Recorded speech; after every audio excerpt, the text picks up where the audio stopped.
Hello, dear listener, and welcome to Dream Science. Perhaps you're here because your mind is buzzing with tangled thoughts from the day, seeking a quiet harbor. Or maybe you're simply heavy with wonder, eager to explore the beautifully baffling corners of our existence as you drift towards slumber. Whatever has brought you to this gentle space, know that you are welcome here. Tonight, there will be no shouting, no rush, just a soft exploration into the profound mysteries that remain unsolved, even in our modern world. We'll trace the edges of what we think we know, and then, together, we'll dip our toes into the cosmic unknown.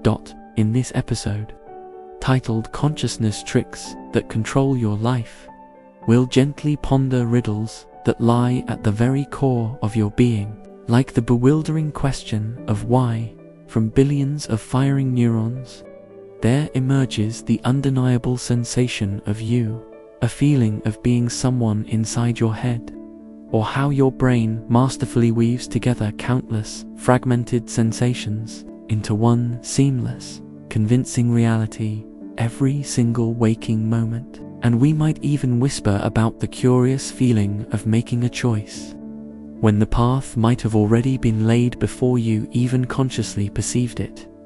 As you settle in, wherever you are, beneath the silent stars, by the low hum of evening lights, or simply tucked away in the quiet of your own space, consider where you are listening from tonight, and know that we are exploring this together.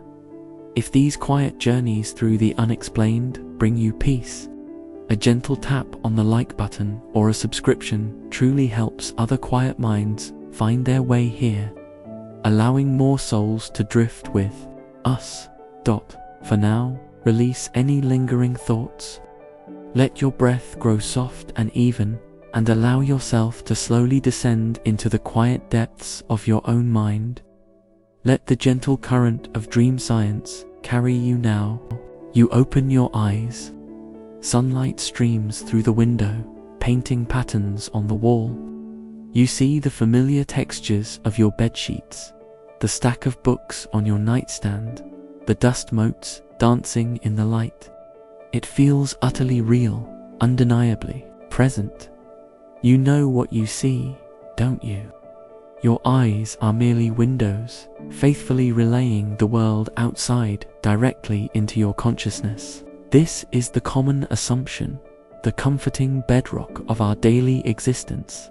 Seeing is believing, and what we see is exactly what is. But what if we told you that the vibrant, detailed world you perceive isn't a direct feed at all, but a meticulously crafted illusion spun by your brain in real? This isn't just a philosophical musing. It's an unsettling truth revealed by neuroscience. Your brain doesn't passively receive reality, it invents it every single millisecond. The light hitting your retina is merely raw data, fragmented and incomplete, like disparate clues scattered across a crime scene. Your brain, the ultimate detective, doesn't just piece them together. It extrapolates, fills in the blanks, and even hallucinates to present you with a coherent, seemingly seamless picture. Imagine your brain not as a camera, but as a brilliant, incredibly fast editor in a dark studio. Raw, fuzzy footage, sensory input streams in, but it's full of gaps, blurs, and missing frames. What does the editor do? It doesn't just show you the imperfect raw footage. No, it cuts, it stitches, it adds special effects. It predicts the next scene based on the script, your past experiences and expectations. And it even invents entirely new frames to ensure the story flows smoothly. We literally have blind spots where our optic nerve connects to the retina, significant portions of our visual field where no light-sensing cells exist. Yet, you don't perceive a black hole in your vision. Why? Because your brain, without missing a beat, artfully paints in the missing information, pulling details from the surrounding visual data, seamlessly making up what isn't there. It's a master of convincing forgery. What does this profound insight mean for you, for us? If your reality is an ongoing, personalized hallucination, where does objective truth reside? Does it even exist in the way we commonly understand it? Your memories, your biases, your emotional state, even the words you just read in a book, all feed into this internal editor, shaping the world you see. How much of what you perceive as someone else's stubbornness is merely your brain interpreting their actions through your own pre-existing narratives? How much of that breathtaking sunset is truly light particles, and how much is your brain's emotional projection onto a canvas it constructed? Are you truly seeing their reality, or just your own refined version of it? This unsettling truth, however, is not a cause for despair, but for immense wonder. Your brain, this biological marvel, is performing an astonishing act of creation every moment you are awake. It's not deceiving you maliciously. It's enabling your survival, giving you a functional, navigable world from chaotic data. This ability to construct reality, far from being a limitation, is a testament to the incredible flexibility and power of human consciousness. It means your perception is unique, a masterpiece crafted just for you, and it reveals the sheer creative force residing within your own skull. So, the next time you gaze at a familiar object, take a moment, ask yourself, am I truly seeing this as it is? Or am I witnessing my brain's latest, most convincing masterpiece? And if your reality is an invention, what new possibilities does that open for how you might choose to perceive, to interpret, to live within the world that is, in part, uniquely yours? You just finished reading about how your brain sculpts the visual world around you, transforming raw data into a seamless, subjective reality. That profound realization might still be echoing in your mind, prompting you to look at your surroundings with a newfound sense of curious detachment. You perceive things happening now, one after another, in a relentless, onward march. You feel the inexorable pull of the future, the receding grip of the past. Time, you've always been taught, is a linear flow, a river carrying us from birth to death, from cause to effect.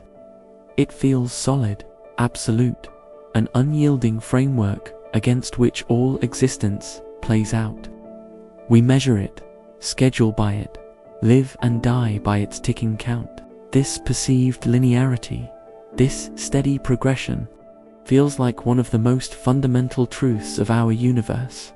But what if this perception of time, much like your visual reality, is another sophisticated construction, a trick of consciousness, rather than an objective feature of the cosmos?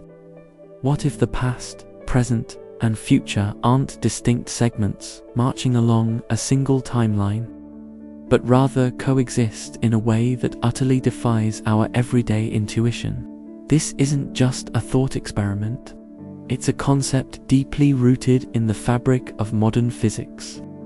Einstein's theories of relativity didn't just tweak our understanding of gravity. They shattered our concept of time as a universal constant. They reveal that time isn't a river flowing uniformly for everyone, everywhere. It's more like a landscape, where paths bend and stretch depending on your speed and gravity's pull. Imagine trying to describe a mountain range to someone who has only ever known a single flat road. You tell them about peaks and valleys, about how walking up one side is different from walking down another. That's a bit like explaining space-time. Instead of space and time being separate arenas where events unfold, they are interwoven into a single four-dimensional fabric. Think of it like a giant, cosmic loaf of bread, where every slice represents a moment in time, and all the slices exist simultaneously. We, as conscious beings, perceive ourselves moving from one slice to the next, from past to present to future. But for the universe itself, the entire loaf, with all its slices, from beginning to end, might just be. This means that now is a deeply personal, subjective experience. Your now is influenced by your relative motion and the gravitational fields you're experiencing. An astronaut hurtling through space or a black hole's immense gravity well would experience time differently than you do right here, right now. Their present might be your future or past. This concept, often called block universe theory, suggests that all moments from the Big Bang to the heat death of the universe already exist. We don't move through time. We are simply experiencing a particular sequence of events within a larger, static whole. It's like watching a movie. All the frames exist on the reel simultaneously, but you perceive them sequentially as the projector displays them. So, if all moments already exist, what does that mean for your choices, your free will, your regrets, and your hopes? Are you simply traversing a pre-laid path? Or is there still room for genuine novelty and decision? This is where the profound implications truly surface. If time is a landscape rather than a journey, does cause still lead to effect in the way we assume? Does the concept of waiting or hurrying hold the same meaning? How does this redefine your relationship with past mistakes or future anxieties? It's a mind-bending shift that challenges the very foundation of your existence, revealing that the narrative of your life might be more like a story that's already written, rather than one being continuously improvised. Yet, this isn't a call for nihilism, but for a radical revaluation of your perception. Even if all moments exist, your conscious experience of moving through them, of making choices and witnessing consequences, is undeniably real to you. The universe might be a static block, but your journey through it, your subjective feeling of progress and change, is the very essence of your life. This understanding can be profoundly liberating. It might free you from the tyranny of linear time, allowing you to appreciate the richness of the now, not as a fleeting point, but as a unique, eternally existing coordinate within a vast cosmic framework. It invites you to consider that perhaps, in some deeper sense, the grand narrative of your life is already complete, and your consciousness is simply enjoying the unfolding of its magnificent, predetermined tale.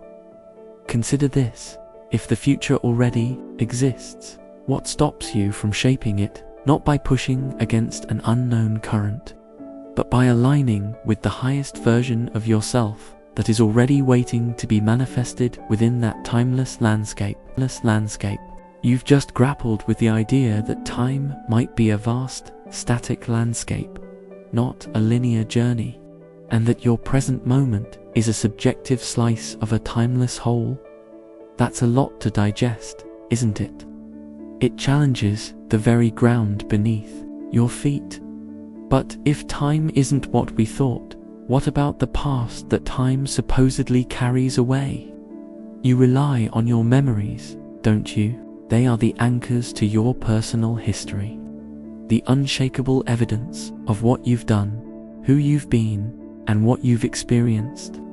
You picture your mind as a kind of vault, filled with perfectly preserved snapshots and recordings, ready to be pulled out and replayed with absolute fidelity. The memory of your first kiss, the scent of your grandmother's kitchen, the exact words of an argument, these feel like immutable facts etched into your mind. Yet, this too is one of consciousness's most elaborate and unsettling tricks. Your memories are not pristine recordings.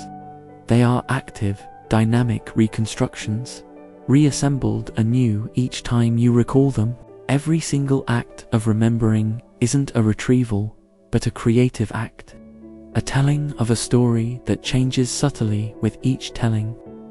This isn't just about forgetting details or things fading over time. It's about your brain literally editing and revising the past based on your present feelings, new information, and even suggestions from others. Neuroscience offers a fascinating, albeit disquieting, look into this process. When you recall an event, your brain doesn't pull a file from a fixed location. Instead, it activates a network of neurons that were associated with the original experience. But these connections are highly malleable. Think of your memory not as a playback device, but as a playwright. When you ask it to recall a scene, it doesn't just show you the original script. It brings together fragments of information, sensory details, emotions, contexts, and then, like a skilled improviser, it fills in the gaps, smooths over inconsistencies, and even adds new dialogue or characters that weren't there originally, all to create a coherent narrative that makes sense now.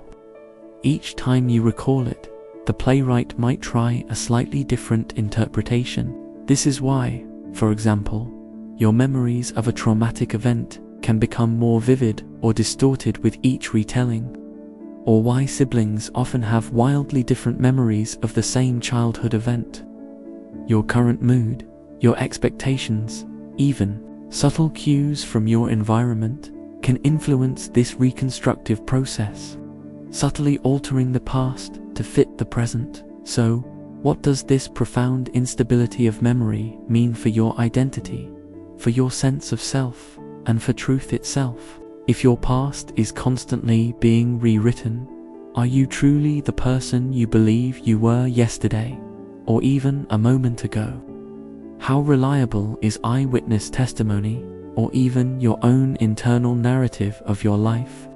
If our shared history, our collective understanding of events, relies on individual memories that are fluid and subjective, what does that imply for objectivity? It suggests that much of what we hold as fact from our past is actually a continuously evolving story, a narrative we tell ourselves and others to make sense of our existence. However, this unsettling truth isn't a sentence to historical amnesia, it's an invitation to a deeper understanding of human resilience and adaptability. Your brain's ability to reconstruct memory is a powerful coping mechanism, allowing you to integrate new information, learn from experiences, and adapt your understanding of yourself and the world. It means that while the past might be a malleable thing, your capacity to grow beyond it, to redefine your relationship with it, is immense. You are not trapped by fixed recollections, but empowered by a mind that can continuously refine its own story. Consider this: if your memories are living, breathing narratives, constantly being reshaped, what power do you have to consciously influence their retelling? What liberating stories could you choose to emphasize, and what narratives might you gently revise, not to deny truth, but to serve your present growth and future well-being? You've grappled with the idea that time might be a fluid landscape, and that your memories are dynamic narratives rather than fixed recordings.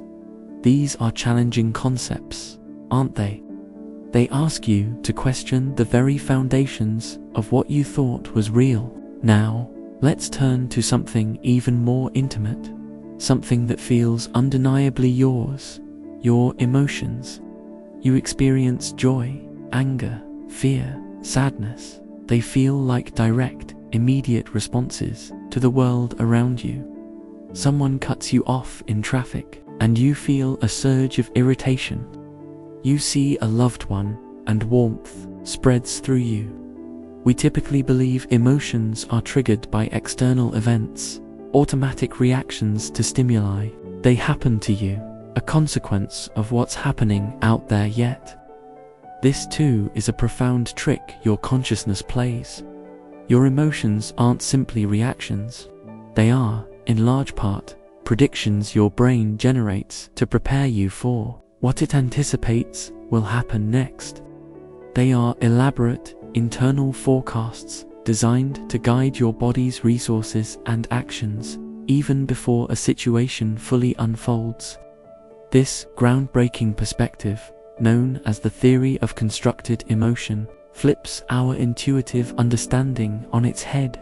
It suggests that instead of emotions being universal, pre-programmed responses, they are concepts your brain constructs from raw physiological sensations and your accumulated experiences, all aimed at making sense of the world and predicting the most effective course of action. Imagine your brain not as a simple thermometer measuring the emotional temperature of a situation, but as a hypervigilant supercomputer constantly running predictive algorithms. Before you even consciously register the car swerving into your lane, your brain is already anticipating danger.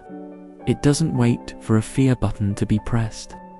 It rapidly synthesizes internal body sensations, a racing heart, tense muscles, from adrenaline with contextual information, the screech of tires, the unexpected movement, and your past experiences, memories of near misses, learned dangers.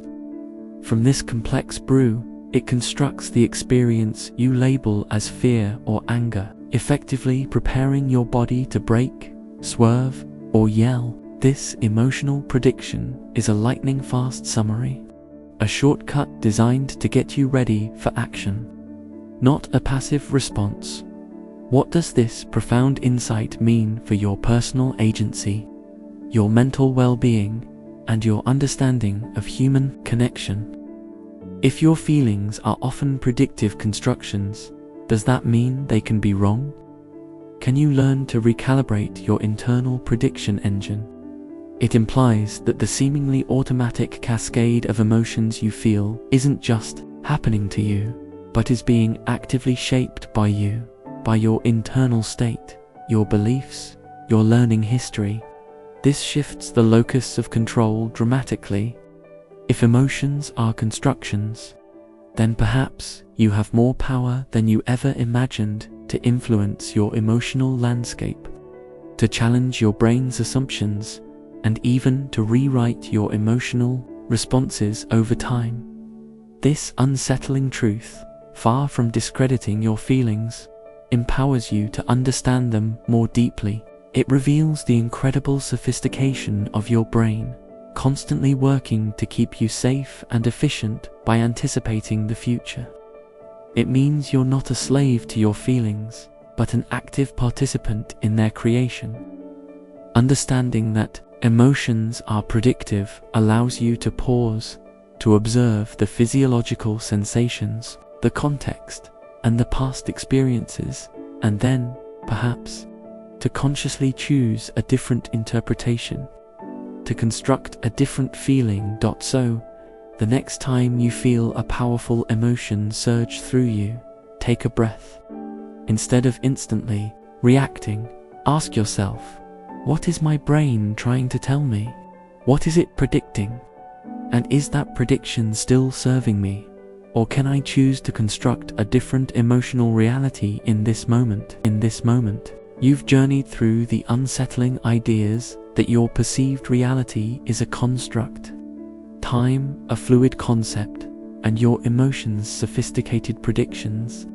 Each revelation peels back another layer of what you thought was absolute truth, leaving you to reconsider the very nature of your existence. Now, we arrive at perhaps the most intimate and cherished belief of all: free will. You feel it, don't you?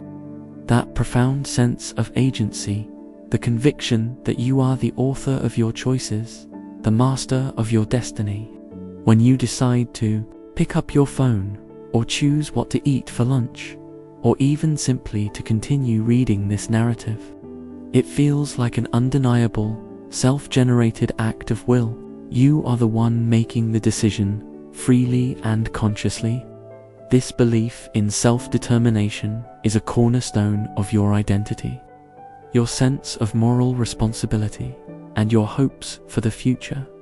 But what if this powerful feeling of conscious choice is another intricate trick of your mind, a post hoc justification rather than the initiating spark of action? What if the decision is already made before you even become aware of choosing it? This isn't just philosophical speculation. Groundbreaking experiments in neuroscience have thrown this cherished illusion into radical doubt. Studies using brain imaging and electroencephalography (EEG) have shown that specific brain activity related to a decision can be detected hundreds of milliseconds, and sometimes even seconds, before a person reports consciously making that decision. Your brain, it seems, acts first, and only then does your conscious mind catch up, fabricating the story of a deliberate choice. Imagine your brain as a vast, complex orchestra with countless instruments playing simultaneously.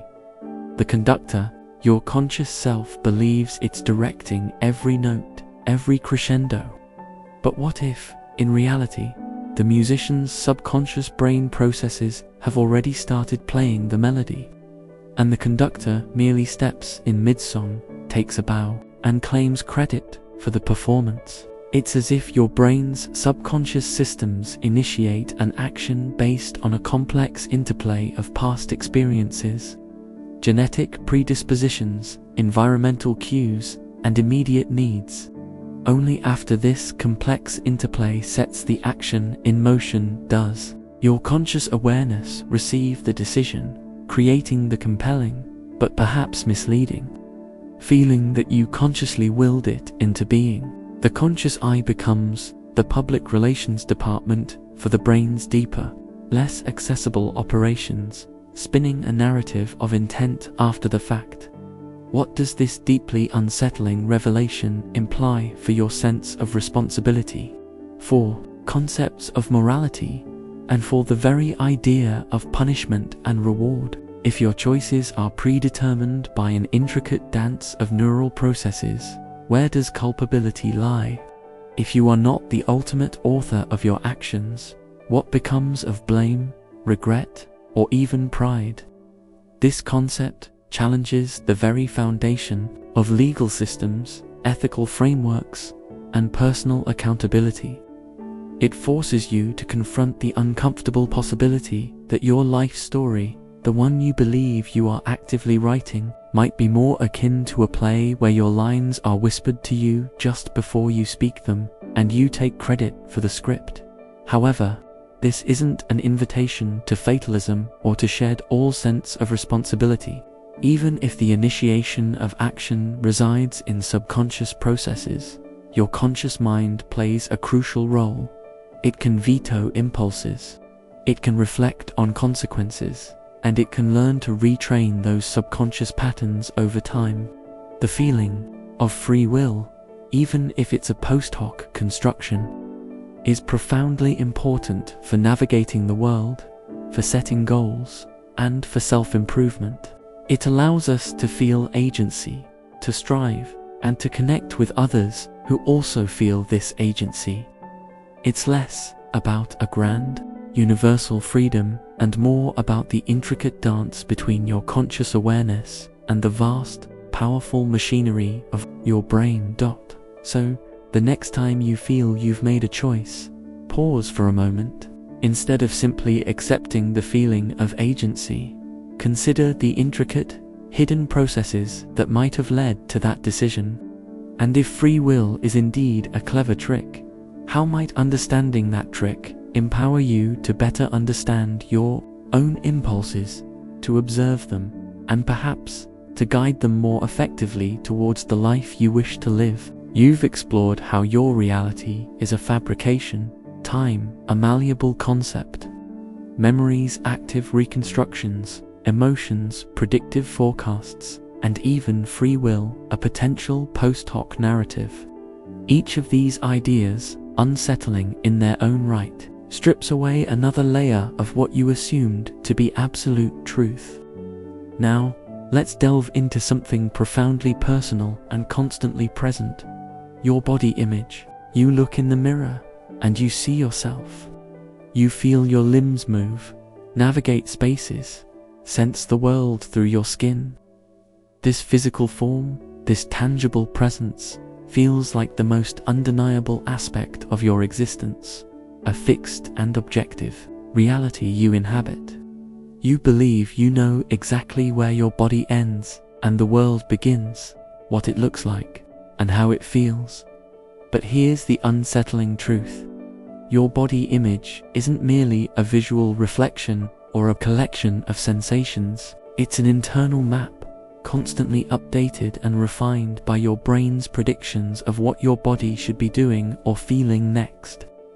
It's less about how your body is in this exact moment, and more about how your brain anticipates it will be, a predictive model that can sometimes diverge dramatically from reality. This profound insight, rooted in fields like neuroscience and embodied cognition, suggests that your sense of your own body, your very physical self, is another sophisticated construction, a dynamic phantom that can be both incredibly useful and deeply misleading. Imagine your brain as a hyper-efficient air traffic controller, constantly receiving thousands of signals from every part of your body. Nerve impulses from muscles, pressure from your skin, chemical changes in your blood, visual cues from your eyes. Instead of passively processing each signal, this controller is predicting the flight path of every part of your body. When you reach for a cup, your brain doesn't wait for your muscles to send feedback that they're moving. It activates a pre-programmed sequence based on past experience, creating an anticipatory sensation of movement and position. Your brain generates a kind of ghost limb before the actual limb even moves. This predictive model allows for incredibly smooth, almost instantaneous actions, but when the incoming sensory information doesn't match the prediction, that's when things get interesting and often unsettling. What does this mean for your perception of yourself, for chronic pain, for phantom limb syndrome, or even for how you experience clothing or touch? If your body image is a predictive map, it means that experiences like phantom limb pain in amputees, where they feel intense pain or sensation in a limb that no longer exists, are not delusions. But the brain's perfectly logical, though internally mismatched response to a map that still includes the missing limb. Similarly, your brain's internal model can be tricked. The famous rubber hand illusion, where you feel touch on a fake hand as if it were your own, demonstrates how easily your brain integrates visual and tactile cues to update its body map. This implies that your deepest sense of physical self is far more fluid, far more susceptible to influence than you ever believed. Your discomfort in certain clothes, your feeling of clumsiness, or even persistent aches could be less about the physical reality of your body and more about a mismatch between what your body is actually doing and what your brain predicts it should be doing.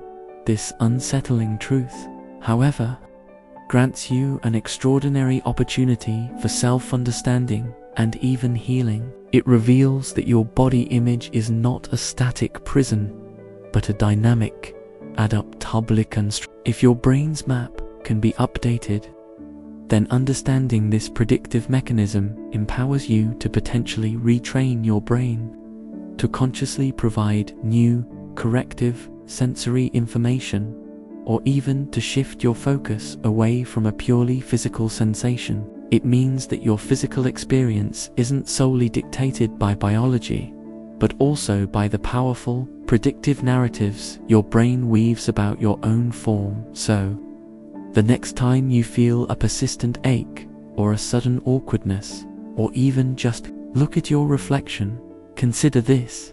Is what you're experiencing solely about the physical reality, or is it also an echo of your brain's powerful, ever-adjusting predictions about the self it inhabits? You've explored how your reality, time, memory, emotions, and even your body image are far more fluid and constructed than you ever imagined. Each revelation has been a gentle nudge, or perhaps a forceful shove, toward a deeper understanding of consciousness's pervasive influence. Now, let's consider something you use every waking moment, something that feels utterly under your control, your attention. You believe it's like a spotlight you can aim, illuminating whatever you choose. When you focus on a book, you choose to ignore the background noise. When you listen to a friend, you choose to tune in to their words. This ability to direct your focus, to consciously select what enters your awareness, feels like a fundamental expression of your will and a clear indicator of how you interact with the world. Yet, this too is a sophisticated trick your brain plays, a necessary illusion that allows you to function without being overwhelmed. Your attention isn't a mere spotlight. It's a powerful, proactive filter, constantly sifting through an astronomical amount of sensory data and deciding what not to let in, often before you're even consciously aware of it. You're not choosing to illuminate one thing. You're suppressing countless others. This insight, emerging from cognitive psychology and neuroscience, reveals that your perception isn't about what you take in, but what your brain strategically leaves out. Imagine your brain not as a wide open window receiving all information, but as a hyper-efficient bouncer at a wildly crowded club. Outside, there's an incessant, overwhelming roar of sensory input. Every sound wave, every light photon, every tactile sensation, every internal thought, every memory fragment. The bouncer's job isn't to let everyone in. It's to keep almost everyone out, allowing only a tiny, curated fraction to pass through the velvet ropes into the VIP section of your conscious awareness. This filtering happens at astonishing speeds, based on what your brain deems relevant, threatening, or important for your immediate goals, often informed by your past experiences and expectations. This is why you can completely miss a gorilla walking through a basketball game if you're focused on counting passes, the famous invisible gorilla experiment, or why you might not hear your name called in a noisy room until someone specifically directs their voice at you. The cocktail party effect. Your brain has already decided what's important, long before your conscious spotlight even thinks it's making a choice. What does this profound filtering mean for your objectivity, for your understanding of truth, and for your interactions with others? If your conscious reality is determined by what your brain has already decided to exclude, then how much of the world are you truly missing? How much of an argument is shaped not by what was said, but by what each person's attention filter allowed them to hear or prioritize? It implies that your unique perspective is less about what you see and more about what you've been unconsciously conditioned not to see. It highlights the inherent subjectivity of experience and the often unseen biases built into your perception. However, this unsettling truth offers immense empowerment. Recognizing attention as a filter means you can become more aware of its operation. You can learn to deliberately recalibrate it, to consciously expand your awareness beyond its default settings.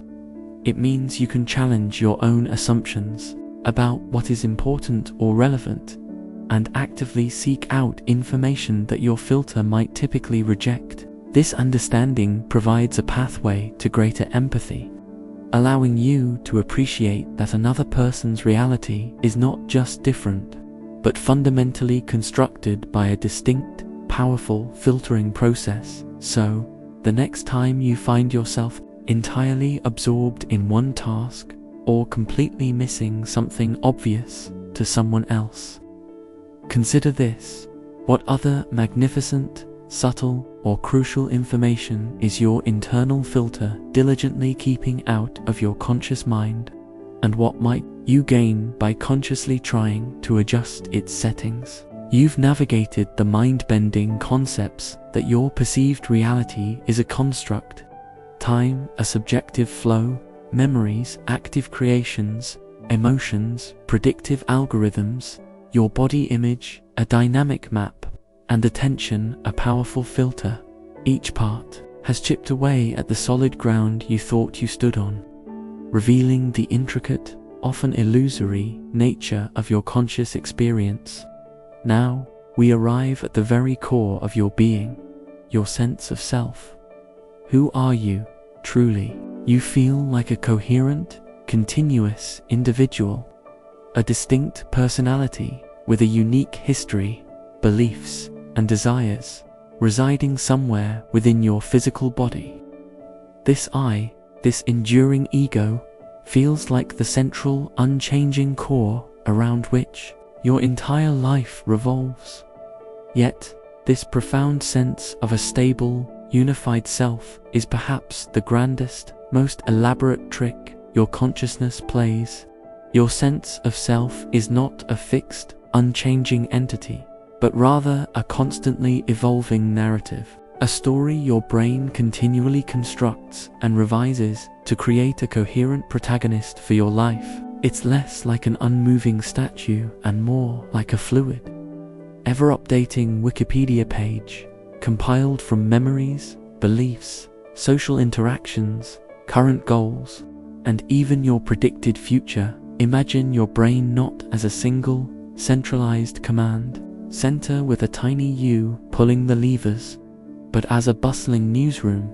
There are countless departments: sensory input, memory retrieval, emotional processing, motor commands, language generation, all working independently, often in parallel. The self isn't the editor-in-chief, but rather the headline that the newsroom collectively produces, summarizing the day's events into a digestible, coherent narrative. This narrative of you links together disparate experiences, actions, and thoughts into a cohesive whole, giving you the feeling of continuity and purpose. It's a remarkably effective storytelling machine, designed to make sense of the vast, chaotic data stream of your existence, allowing you to interact with the world as a unified agent. But this coherence is an emergent property, a sophisticated illusion born from complexity, not a pre-existing, static core. What does this deeply personal revelation imply for your identity, for personal growth, and for dealing with change? If you are a story, then can the story be rewritten? If your sense of self is not fixed, what happens when it encounters conflicting information or experiences?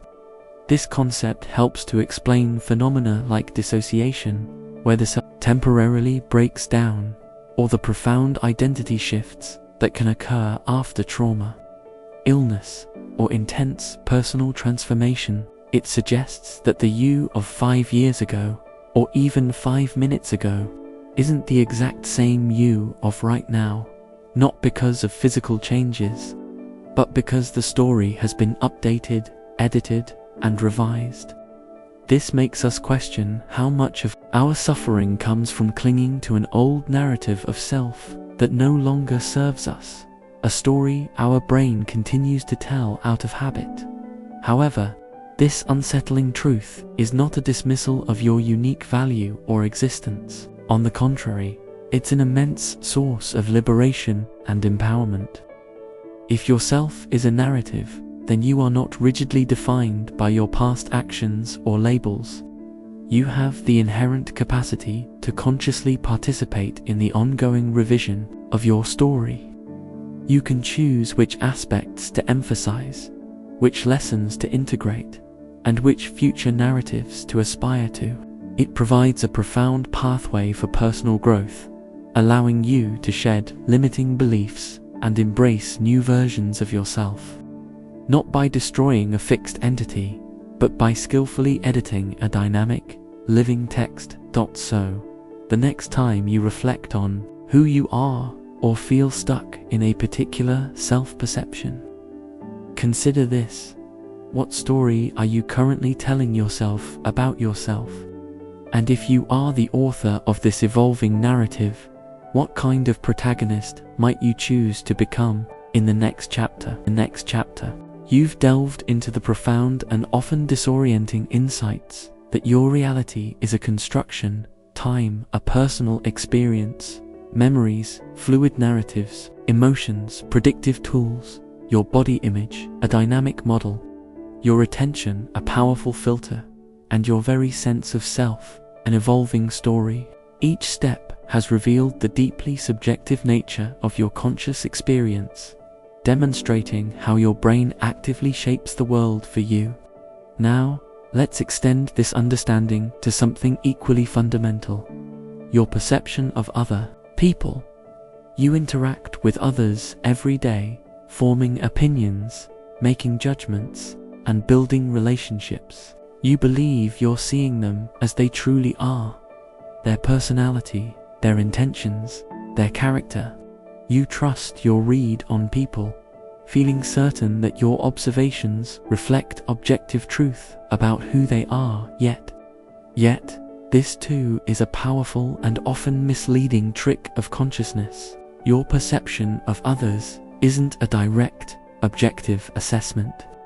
It's a complex projection and interpretation based heavily on your own internal maps, past experiences, biases, and the stories your brain creates to make sense of their actions. You're not just seeing them, you're seeing them through your own unique lens, which is constantly distorting and coloring the image. This unsettling truth, explored in social psychology and cognitive science, reveals that the other you perceive is often a vivid reflection of your own internal landscape.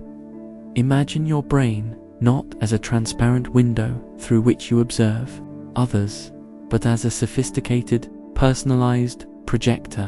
When you encounter another person, your brain doesn't just receive raw data, their words, their gestures, their facial expressions.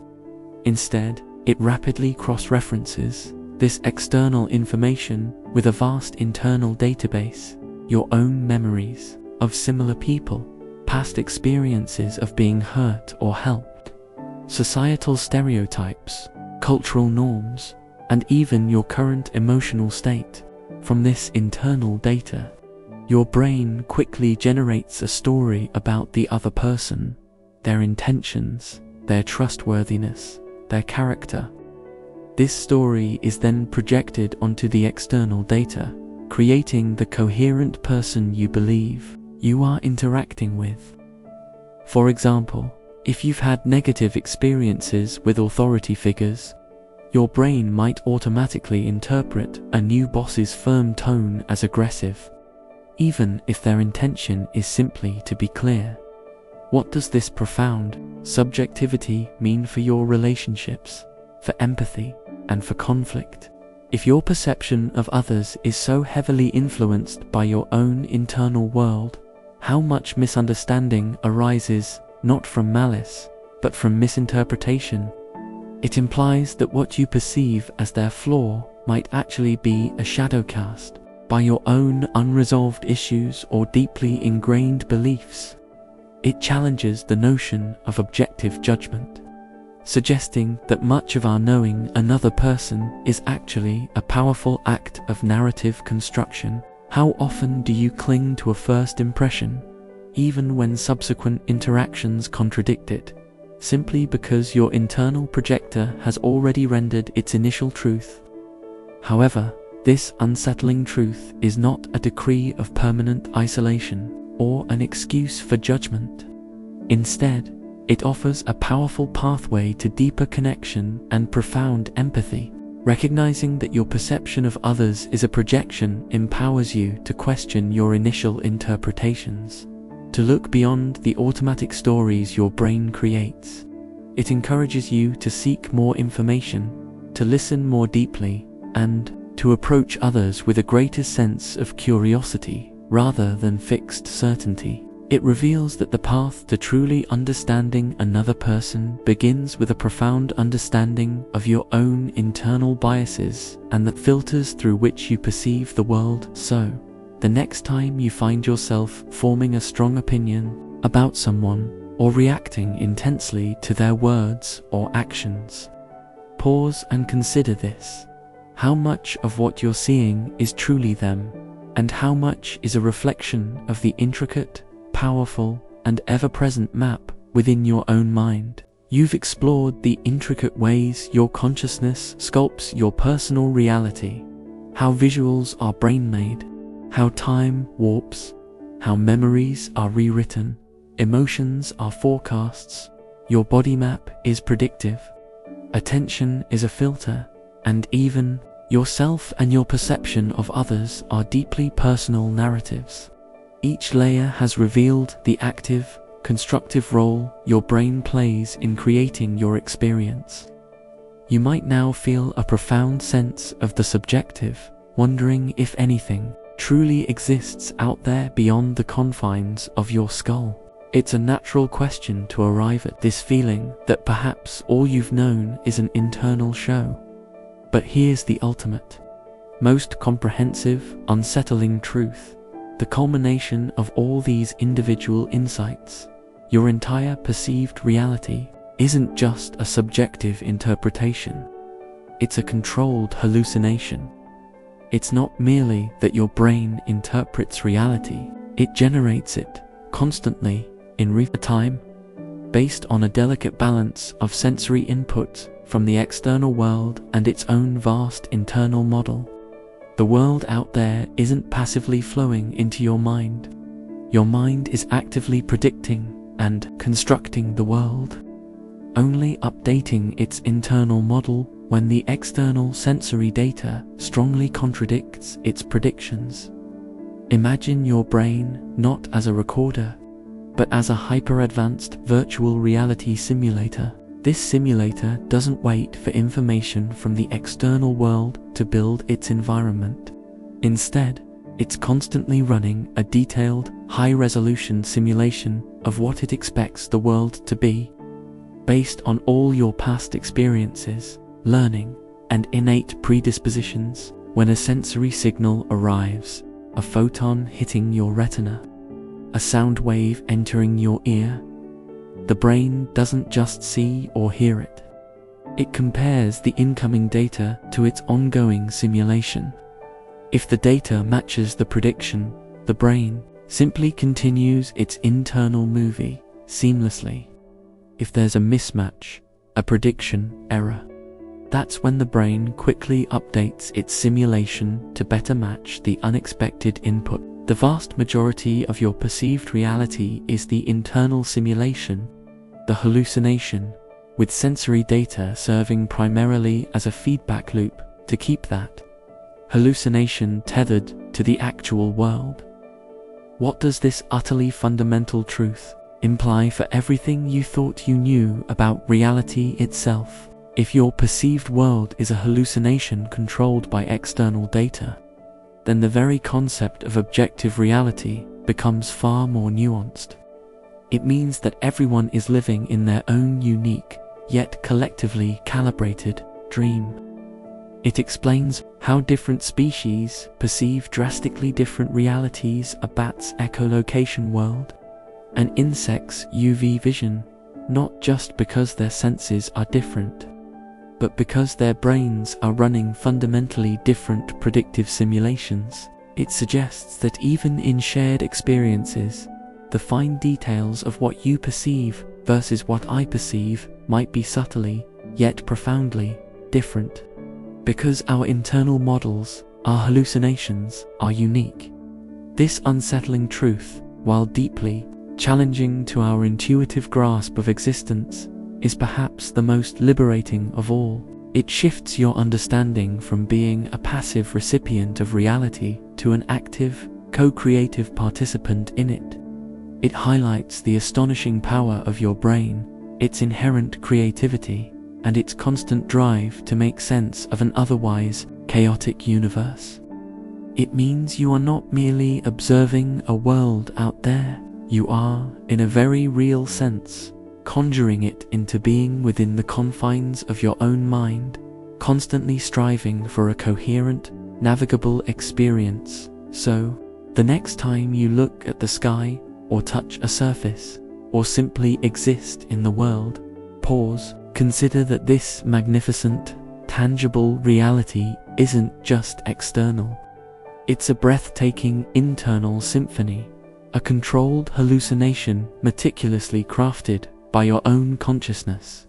And if your reality is indeed a product of your brain's predictions, what power does that give you to consciously influence the next version of your hallucination?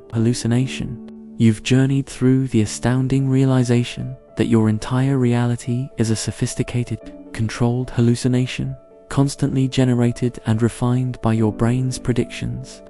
This profound understanding challenges the very foundation of what you perceive as tangible and objective. You might now be asking yourself, if reality is a predictive model, what about the most immediate thing, the now? You feel yourself existing in this very instant, experiencing the present directly, instantaneously. The flow of events, the immediate sensations, they feel undeniably fresh, happening right here, right now, as you read these words. This present moment feels like the only true point of contact with reality, the sharp edge of experience. Yet, even this immediate now is a trick of consciousness, a clever illusion your brain constructs. The present moment, as you experience it, is not a direct, real-time feed. It is, in effect, a memory of the immediate past. Your brain takes time to process sensory information. By the time that information is fully processed and integrated into your conscious awareness, the actual event has already occurred. You are, in essence, always living a fraction of a second in the past. Imagine your brain not as a real-time live camera streaming events, but as a meticulously fast film editor working on a slight delay. Light hits your retina, sound waves vibrate, your eardrum, pressure receptors fire in your skin. These signals don't instantly register as a coherent experience. They have to travel through neural pathways, be interpreted, integrated, and then finally brought into conscious awareness. This entire process, though incredibly rapid, takes time, milliseconds, sometimes even longer, depending on the complexity of the stimulus. By the time your brain has stitched together the sights, sounds, and sensations into a unified present moment, that moment has already passed. You are experiencing a high-definition, seamlessly edited playback of what just happened. This is why, in certain experiments, scientists can manipulate your perception of events by subtly delaying or speeding up sensory inputs, creating a distorted now that isn't truly aligned with external reality. What does this remarkable delay imply for your sense of immediacy, for your responsiveness, and for the very concept of being in the moment? If your present is always a memory, how much are you truly reacting to what is versus what was milliseconds ago? It suggests that the seamless flow of consciousness is an incredible feat of neural engineering designed to create the illusion of continuous, real-time experience, preventing a jarring, fragmented perception of the world. It means that even your quickest reaction to a sudden noise or a fleeting thought isn't an instant response to the true present, but rather a response to the brain's internal reconstruction of it. This can be particularly significant in high-speed situations, like driving or sports, where your brain's processing delay means you're always slightly behind the true cutting edge of reality. However, this unsettling truth is not a call to despair about your ability to engage with the world. Instead, it offers a profound appreciation for the sheer ingenuity of your brain. This tiny delay, this fabrication of a continuous now, is what allows you to perceive a smooth, flowing reality rather than a series of choppy, disconnected frames. It's the brain's way of giving you a stable platform from which to operate, to plan, and to interact. Understanding this dynamic helps you grasp why mindfulness practices which aim to bring your attention to raw, unfiltered sensory input, can feel so profoundly different and revelatory. They are asking you to try and bypass, even if only slightly, your brain's default interpretive delay. So, the next time you feel fully present, immersed in an experience, take a moment to consider this. Are you truly inhabiting the unadulterated now? Or are you marveling at your brain's incredible capacity to stitch together the immediate past into a compelling, continuous, and highly realistic present moment? You've explored the fascinating and often disorienting landscape of how consciousness constructs your reality, from visual perception to the elusive now. Each concept has chipped away at the idea of a fixed, objective world, revealing instead a dynamic, brain-generated experience. Now, let's turn our attention to something many consider almost mystical: intuition. You've felt it, haven't you? That gut feeling, that sudden flash of insight, that immediate knowing without conscious reasoning. It's the sense that something is right or wrong, trustworthy or suspicious, even when you can't logically explain why. You often rely on it for quick decisions, believing it's a profound, almost magical, access to deeper truths. Yet, this powerful and seemingly inexplicable hunch is not magic. It's another sophisticated, incredibly rapid trick of your consciousness, unconscious pattern recognition. Your intuition is the lightning-fast result of your brain's massive, parallel processing power, instantaneously sifting through countless stored experiences, subtle cues, and environmental data, then delivering a summarized feeling or idea to your conscious mind without showing you the work. It's your brain's vast, silent supercomputer working behind the scenes.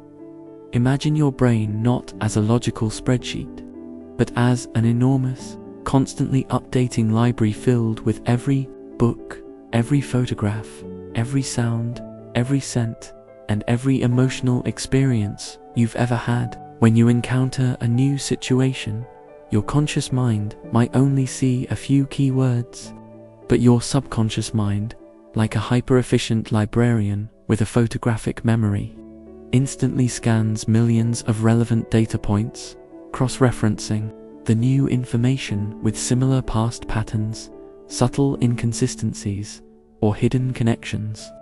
It doesn't present you with a detailed report of why it reached a conclusion. It simply sends up a flag, a feeling of discomfort, a surge of excitement, a sudden realization without the conscious steps of analysis.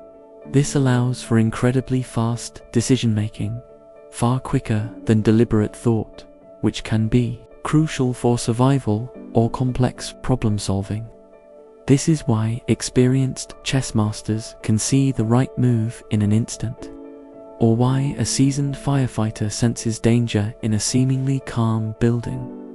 What does this profound mechanism imply for trusting your gut, for learning, and for the limits of conscious reasoning? If intuition is unconscious pattern recognition, it means your gut feelings are only as reliable as the data they're built upon.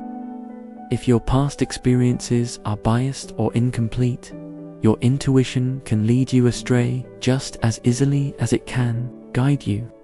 It explains why prejudices often feel intuitive. They are patterns of association your brain has learned.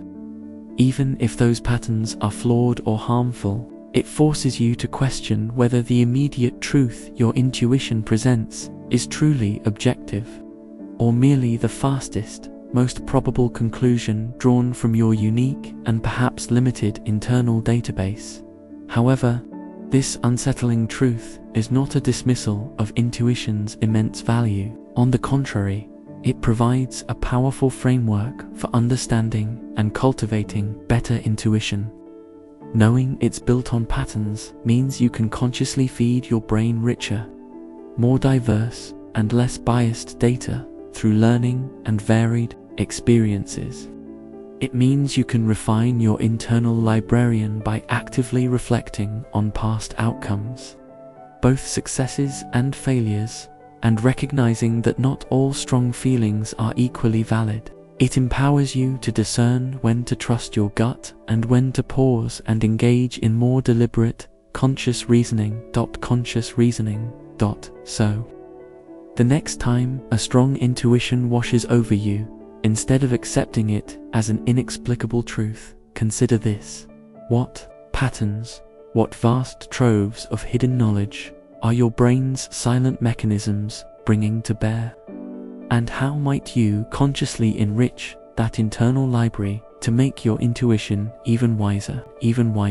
You've journeyed deep into the inner workings of consciousness, dissecting everything from your perceived reality and the fluidity of time to the nature of your memories, emotions, body image, attention, sense of self, and even the mechanics of intuition. Each revelation has unveiled a more complex, less absolute truth than you initially imagined, highlighting the brain's profound role in constructing your experience.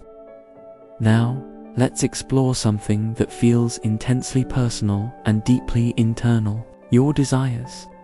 You believe your desires are uniquely yours, what you truly want, what drives your aspirations, what fuels your pursuit of happiness. Whether it's a new car, a certain career, a type of relationship, or a specific lifestyle, you feel these wants originate from within, genuine expressions of your authentic self. Yet, this too is a powerful and pervasive trick your consciousness plays. Many of your deepest desires aren't necessarily purely your own. They are often borrowed, implanted, or subtly shaped by external influences, societal narratives, and the aspirations of those around you. You internalize what is presented as desirable, often without consciously realizing the profound extent to which these external blueprints become indistinguishable from your own authentic longing. This unsettling truth, explored in fields like sociology, psychology, and marketing, reveals how powerfully the collective mind can shape individual wants. Imagine your consciousness not as a pristine, blank slate upon which only your unique desires are inscribed, but as a vast, absorbent sponge constantly soaking up the aspirations and ideals presented by your environment. From the moment you are born, you are immersed in a world brimming with curated notions of success, beauty, happiness, and fulfillment. Advertisements parade lifestyles, social media showcases filtered realities, friends and family share their dreams, and cultural narratives define what a good life entails. Your brain, in its constant drive to fit in, to survive, and to find a place within the social fabric, unconsciously internalizes these ideals. It begins to perceive them as your desires, not external suggestions. The need for a bigger house, a more impressive title, or a certain kind of recognition can often be traced back to these external blueprints. Cleverly disguised as intrinsic motivations, you believe you chose to want these things, but in many cases, the wanting was chosen for you. What does this profound influence imply for your pursuit of happiness, your authenticity, and your sense of personal fulfillment? If many of your desires are borrowed, are you truly pursuing your best life, or are you chasing a mirage constructed by external forces? It suggests that much of the anxiety, disappointment, and constant striving many of us experience stems from trying to fulfill desires that aren't genuinely aligned with our deeper selves. It forces you to question the very source of your ambitions. Are they truly your heart's calling, or merely echoes of a society telling you what to want? This can be a deeply unsettling realization, challenging the very notion of personal autonomy in your most intimate aspirations. However, This unsettling truth is not a condemnation of all external influence, nor an impossible quest for a pure self free from all conditioning. Instead, it offers a powerful invitation to conscious discernment. Recognizing that desires can be borrowed empowers you to examine your wants with a critical, introspective eye. It allows you to ask, is this truly what I desire, or is it something I've been taught to want?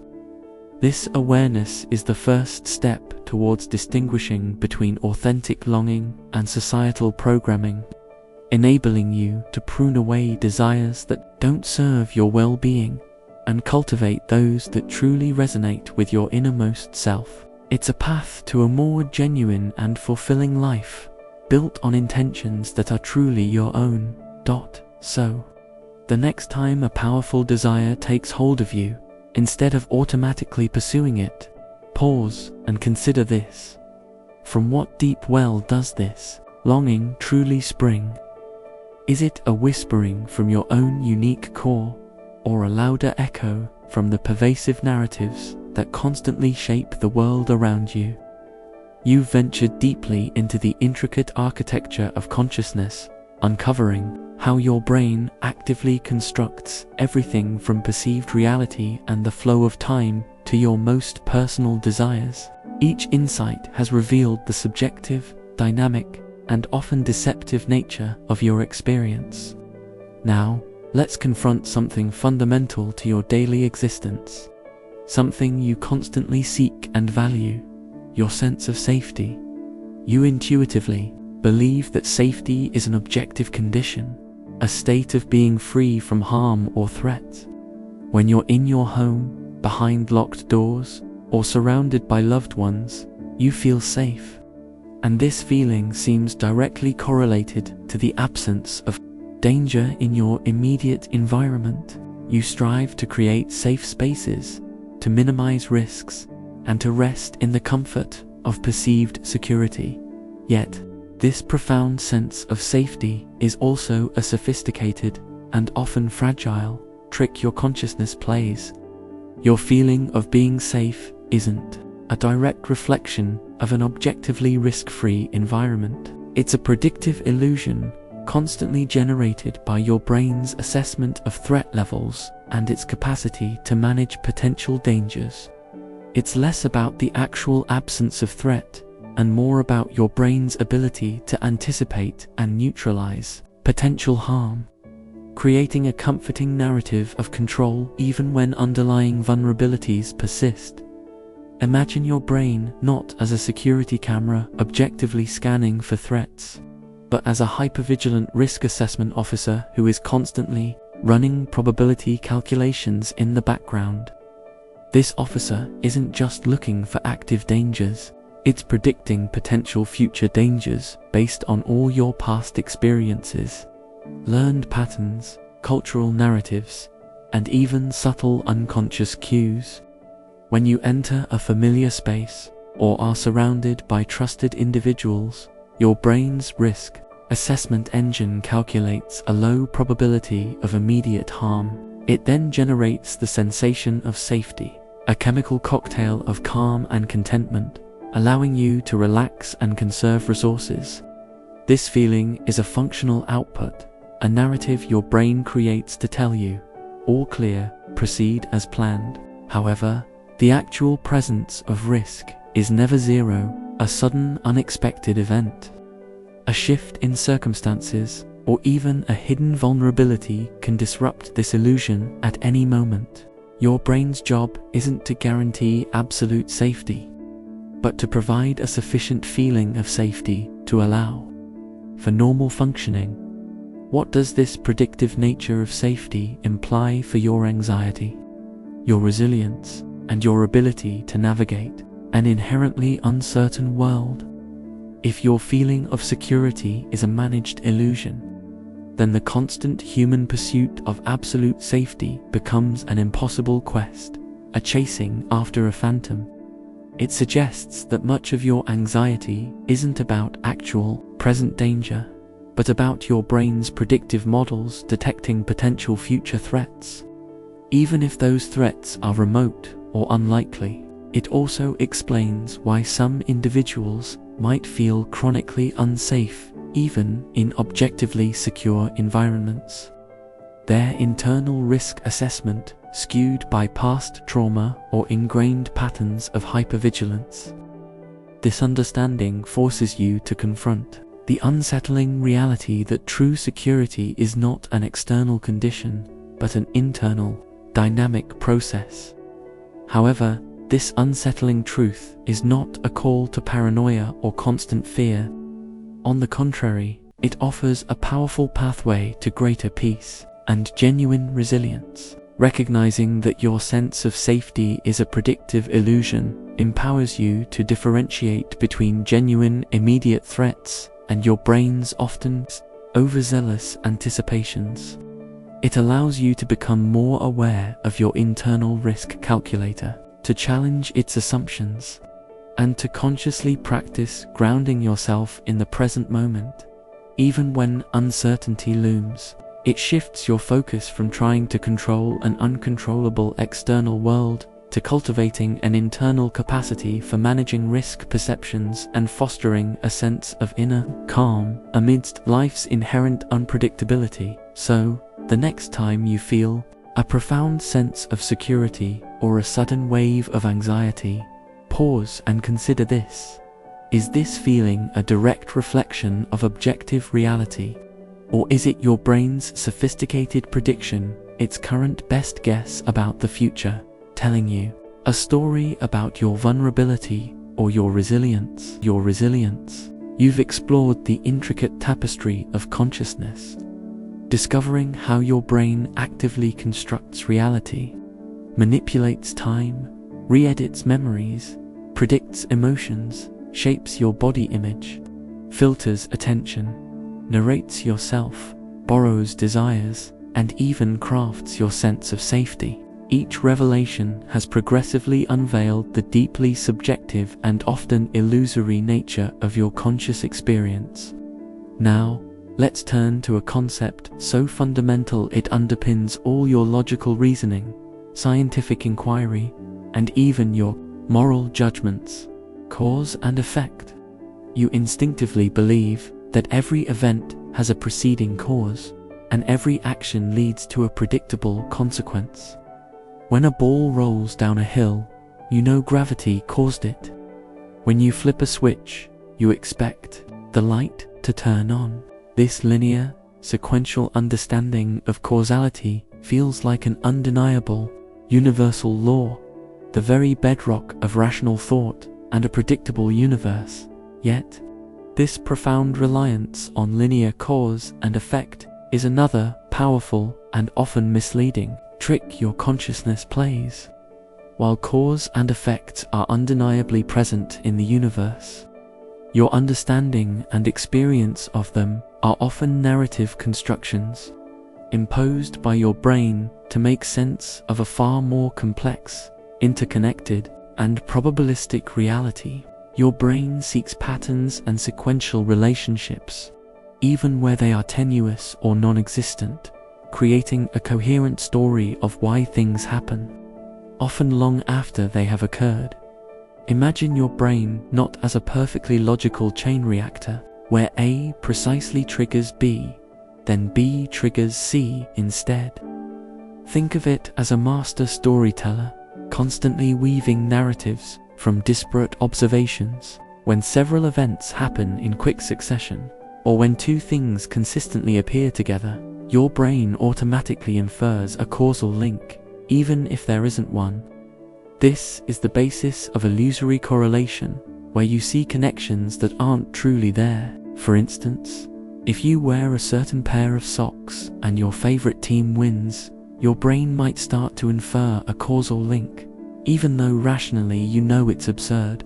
Furthermore, in the quantum realm, the very notion of deterministic cause and effect breaks down, replaced by probabilities and strange non-local connections that defy our classical understanding. Your brain, however, is built to operate in the macroscopic world, and it imposes its deeply ingrained causal narrative on phenomena that might not strictly follow such linear rules, we are hardwired to ask why. And our brains are relentlessly efficient at supplying an answer, even if it's a fabricated one. What does this narrative construction of cause and effect imply for your decision-making, your judgments of blame or credit, and your understanding of complex systems like society or ecology?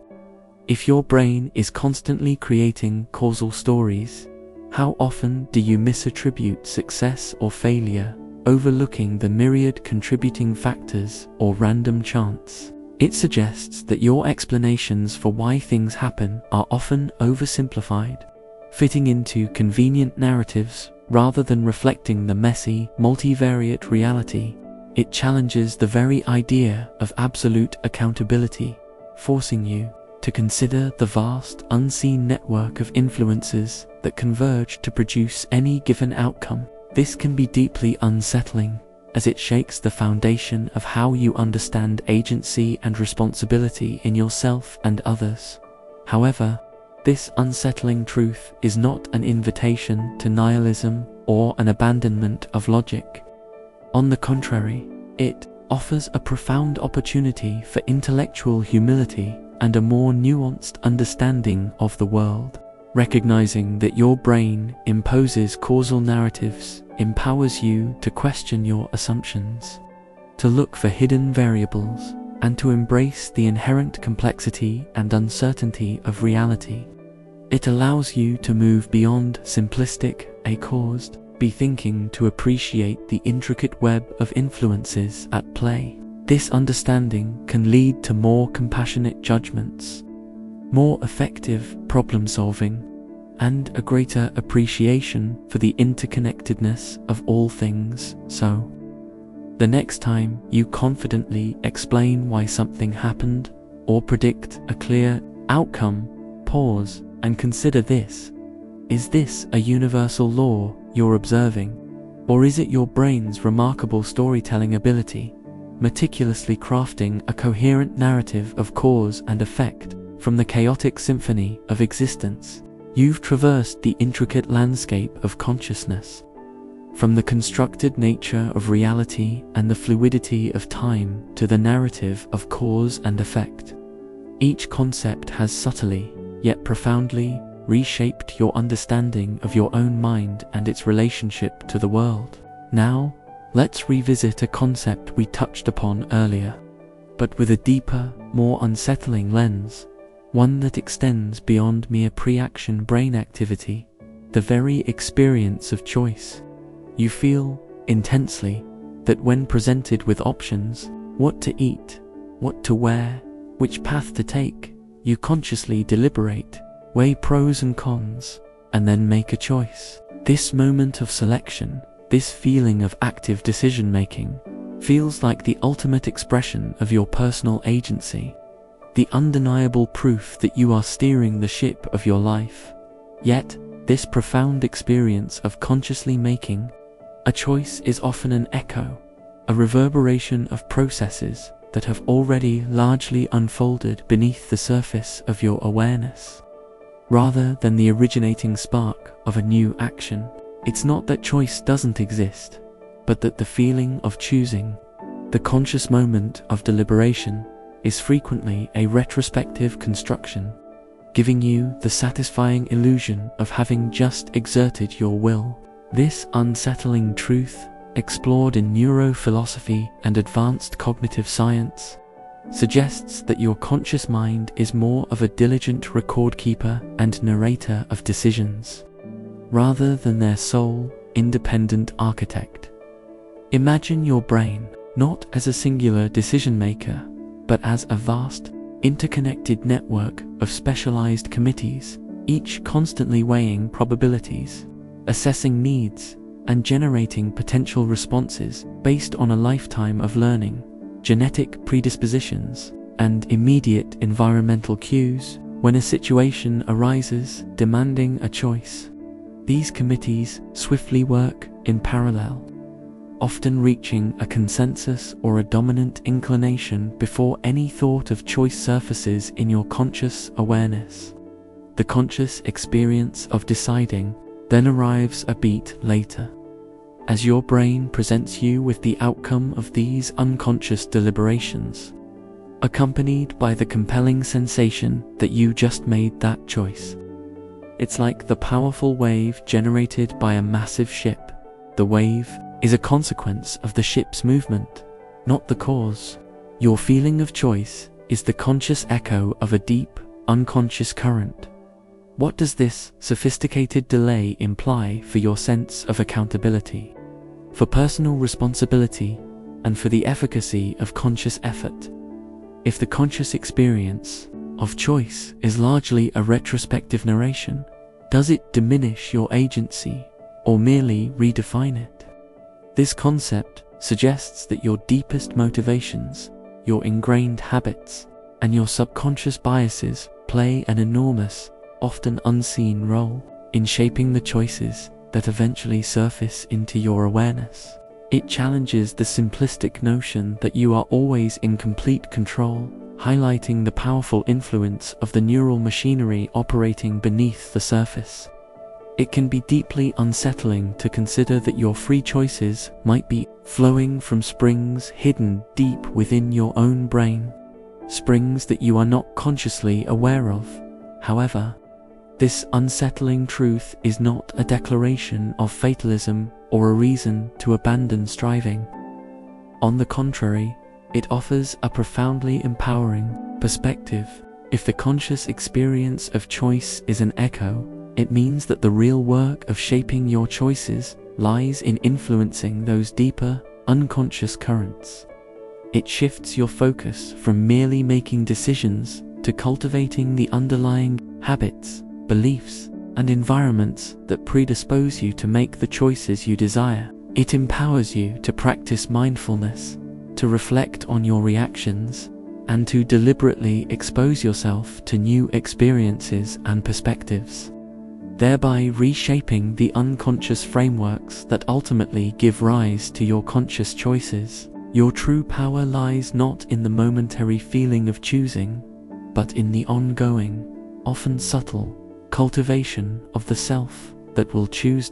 So, the next time you feel that undeniable moment of making a choice, pause. Instead of simply accepting it as the origin of your action, consider this: what complex, silent processes unfolded beneath the surface to bring this choice into your awareness?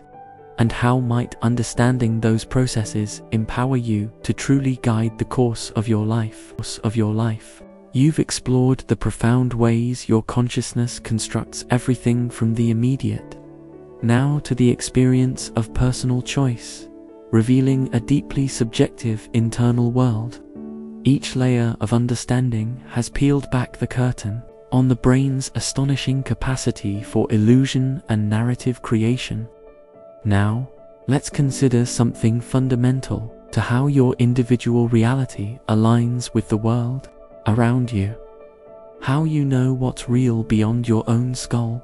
You rely on shared understanding, on what others confirm, on what is collectively agreed upon. You trust that the objects you see, the sounds you hear, and the facts you learn are real because others perceive them too. This social consensus feels like the ultimate anchor for objective reality, a collective agreement that validates your perceptions and provides a stable, shared world. Yet, this crucial reliance on social consensus is another powerful and pervasive trick your consciousness plays, subtly influencing and even overriding your individual sensory input to maintain a coherent, shared reality. Your brain doesn't just construct reality based on its own predictions and raw sensory data. It actively calibrates its internal hallucination based on what the collective is telling it is real. This unsettling truth, deeply rooted in social psychology and the neuroscience of social cognition, reveals how profoundly your individual perception is shaped by the perceptions of others. Imagine your brain not just as an individual VR simulator, but as a simulator constantly networked with billions of other simulators, When your personal simulation of reality experiences a prediction error, something that doesn't quite fit your internal model, your brain doesn't immediately default to changing its own model. Instead, it often checks with the network. What are other brains perceiving?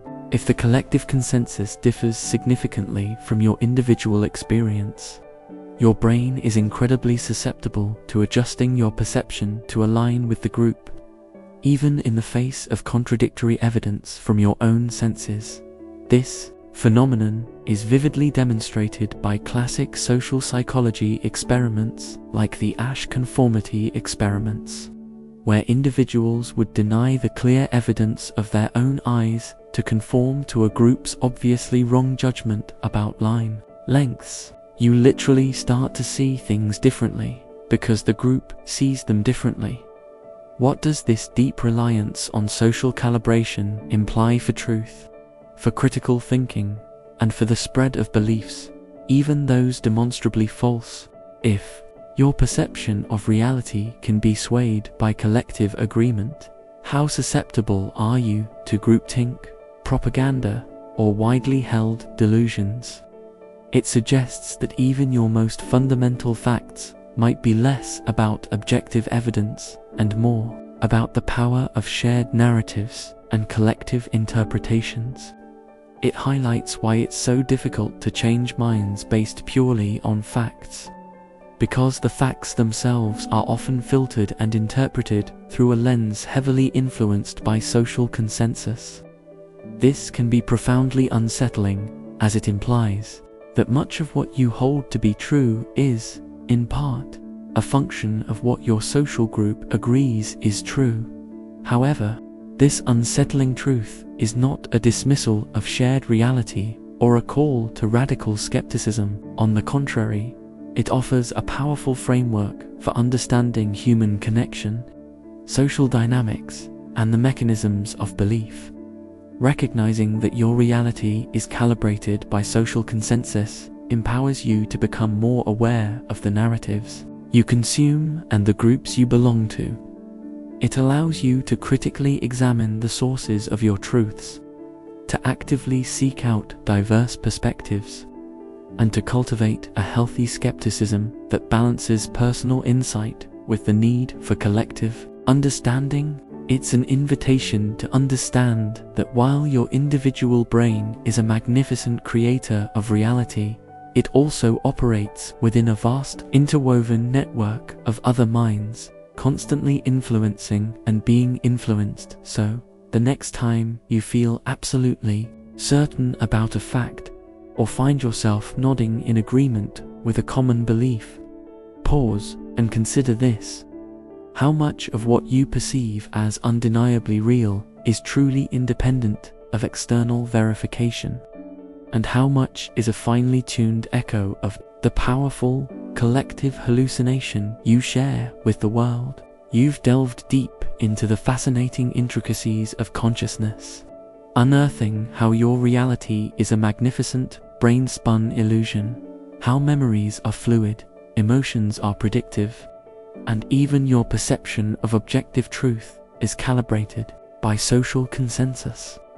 Each layer has challenged your intuitive understanding of existence, revealing the profound subjectivity that underpins your every experience. Now, let's return to the concept of time, but with a subtly different, yet equally unsettling lens. Not merely its linearity or block universe nature, but the very experience of its flow. You feel time moving forward, a relentless progression from past to present to future. It's an arrow pointing in one direction, carrying you along. This feeling of time flowing feels like an intrinsic, universal property, something experienced identically by all conscious beings. Yet, this deeply ingrained feeling of time's unidirectional flow is another profound and often overlooked trick of consciousness, heavily shaped and reinforced by language and cultural narratives, rather than being a raw, unfiltered sensory input. While physics describes time as a dimension, the sensation of it moving and its inherent directionality are largely cognitive constructs, deeply influenced by the linguistic frameworks and cultural metaphors we inherit. Imagine your brain not just as a time-perceiving organ, but as a language-imbued interpreter. Many languages, particularly Western ones, are built with a strong emphasis on linearity and progression. We speak of forward to the future, backward to the past, spending time, losing time, running out of time. These metaphors are so pervasive that they become indistinguishable from the actual experience. But what if you learned a language where the past was in front of you because you can see it, and the future was behind you because it's unseen?